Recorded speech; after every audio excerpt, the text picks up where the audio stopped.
성사중학교 3학년 학생들 안녕하세요. 이번에 과학을 가르치게 될 박재 선생님이에요. 원래 예정대로라면 3월 2일에 시업식을 하고 지금쯤 교실에서 신나게 즐겁게 재미나게 과학 수업을 할 텐데요. 코로나19로 인하여 개학이 연기되면서 이렇게 영상으로나마 인사하게 되었어요. 많이 아쉽고 한편 많이 걱정이 앞서네요. 과거 사스나 메르스를 극복했던 것처럼 빠른 시일 내에 코로나19도 극복하여 안정을 찾기를 기원합니다. 이번 시간에 코로나19를 일으키는 바이러스에 대하여 과학적으로 접근하면서 좀 더 쉽게 설명해 보도록 할게요. 바이러스란 무엇일까요? 바이러스는 세포구조가 없는 유전물질을 갖고 있는 아주 작은 존재입니다. 볼펜 위에 그 바이러스를 올려놓는다면 약 39억 개가 볼펜 위에 올라간다고 해요. 그렇다면 선생님이 여기서 질문을 한번 해볼게요. 바이러스는 그렇다면 생물일까요? 무생물일까요? 일단 세포구조가 없는 걸로 봐서는 무생물입니다. 그런데 제가 아까 유전물질을 갖고 있다고 했습니다. 그 유전물질의 종류에 따라 DNA를 갖고 있으면 DNA성 바이러스, RNA를 갖고 있다면 RNA성 바이러스. 꼭 바이러스는 만두 같아요. 만두피 속에 만두 속을 넣은 고기만두냐 김치만두냐처럼요. 그럼 유전물질을 갖고 있으니까 생물인가 보다 생각할 텐데요. 바이러스는 단독으로는 살 수가 없어요. 단독으로는 생식을 할 수 없어요. 증식을 할 수 없어요. 반드시 기생할 대상이 필요합니다. 그 기생할 대상을 숙주라고 하는데요. 동물 몸에 들어간다면 동물성 바이러스고요. 식물 몸에 들어간다면 식물성 바이러스고요. 세균의 몸에 들어간다면 세균성 바이러스고요.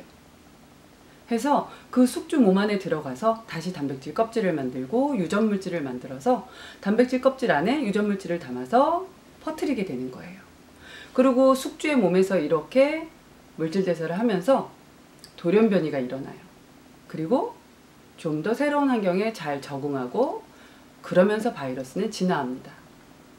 이렇게 단독으로 살 수 없는 것으로 봐서 바이러스는 또 무생물 같아요.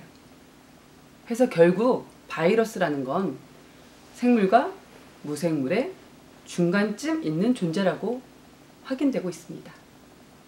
그런데 여기서요, 바이러스를 공부하고 나서 이제 코로나 바이러스랑 한번 연결해 볼게요. 그렇다면 지금 문제가 되고 있는, 심각하게 되고 있는 코로나19를 일으키는 이 코로나 바이러스는요, 첫 번째 갖고 있는 유전물질에 따라서 분류해 봤을 때 RNA성 바이러스예요.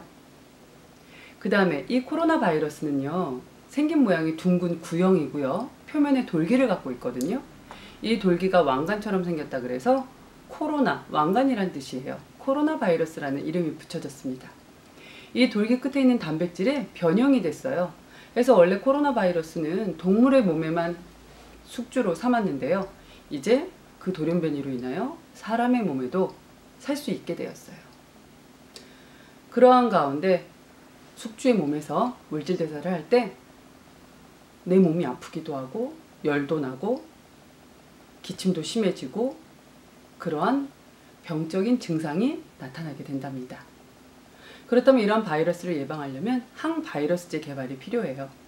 그런데 항바이러스제를 만들기는 결코 쉬운 일은 아니에요. 왜 그런지 한번 고민해 볼까요? 아까 선생님이 바이러스는 숙주의 몸에서 돌연변이를 일으킨다고 했잖아요. 한번 들어왔을 때 그 바이러스에 대해서 백신을 만들었어요. 만들었는데 다음번에 왔을 때 돌연변이가 됐어요. 그렇다면 지금 만들어진 백신은 효과가 없어요. 그래서 첫 번째 항바이러스제를 만들기 어려운 이유는요, 바이러스가 돌연변이를 일으켜서 점점 진화하고 있다는 거고요. 또 하나 항바이러스제를 만들었을 때 숙주의 몸 안에 들어왔을 때 아팠을 때 그 바이러스 항바이러스제 약을 투여했을 때 이 사람의 몸도 같이 해서 항바이러스의 개발이 다소 어렵다고 하네요. 어떻게 좀 더 쉽게 이해가 됐나요? 우리가 이렇게 코로나 바이러스의 특징도 알게 되었으니까 우리는 예방할 필요가 있어요. 코로나 바이러스에게 더 이상 내 몸을 숙주로 제공해 주어서는 안 됩니다. 그렇다면 숙주로 제공하지 않기 위해서 제일 먼저 할 수 있는 일은 바이러스를 막는 일이에요. 마스크를 착용해서 더 이상 내 몸에 들어가지 못하게 해주는 게 첫 번째이고요. 두 번째는요, 물을 많이 마시는 거예요. 물을 많이 마시게 되면 내 몸에 수분이 많게 되면 점액질 부분이 끈적끈적해져요. 끈적끈적해지게 된다면 바이러스는 내 몸을 숙주 삼아 들어오지 못하게 될 거예요. 그런데 만약에 내가 수분 섭취가 안 돼서 너무 건조한 상태라면 바이러스들은 눈의 표면에 각막에 붙을 수 있고요. 코 속에 들어가서 입 속에 들어가서 내 몸을 숙주로 삼아 버릴 거예요. 세 번째는요, 비누로 손을 꼼꼼히 잘 씻고 흐르는 물에 30초 이상 씻어서 바이러스가 침투하지 못하도록. 쉽죠? 잘 예방하시고요. 건강 꼭 잘 지키시고요. 코로나 바이러스를 예방할 수 있는 3가지 방법 정리할게요. 첫 번째, 마스크. 두 번째, 물 많이 마시기. 세 번째, 흐르는 물에 손 깨끗하게 자주 씻기. 잊지 마세요. 바이러스에 관한 영화들이 굉장히 많은데요. 선생님은 컨테이전이라는 영화를 추천하고 싶어요. 링크 걸어놨으니까 여러분도 함께 보시고요. 꼭 컨테이전이 아니어도 되니까 바이러스에 관한 영화를 좀 더 찾아보시고 좀 더 심도 있게 바이러스에 대해서 생각해보는 시간을 갖기로 해요. 오늘 영상은 이 정도로 마무리하고요. 좀 더 궁금한 사항은 현장에서, 교실에서 여러분들에게 직접 듣도록 하겠습니다. 유튜브의 메뉴 아시죠? 구독과 알림 설정 전 필요 없어요. 감사합니다.